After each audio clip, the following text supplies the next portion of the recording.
في اتنين بياكلوا نفس الكميات ومعدل الحرق فرضا يعني متشابه بين الاتنين، ليه بنلاقي ان واحد لما بياكل وينام بيتخن والتاني عشان مش بياكل وينام فعادي؟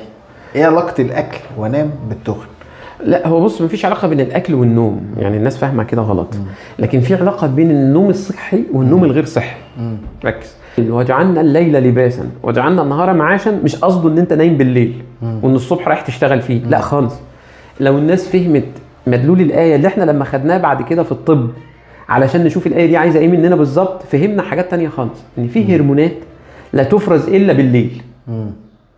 يعني الهرمون ده ما بيتفرزش الا بالليل. ولازم تفهم ان المعده والكلى والكبد وحتى المخ بالليل بيجي له اوردر الهي، انت نايم. عارف انت بيشتغل بنص طاقته. يعني انا عايزك تدخل على واحد نايم بالليل وقيس ضربات القلب بتاعته. مستحيل هتلاقي عدد ضربات القلب بتاعته زي ما هو صاحي الصبح. ده حاجه وده حاجه، كل حاجه في الجسم بتشتغل بنص طاقتها. طيب اكلتك سندوتش شاورما دلوقتي، ادخل نام. انا نايم امتى؟ ده تفرق صبح ولا بالليل. خلاص. رقم 2، عدد الساعات اللي انت نايمها شكلها عامل ازاي.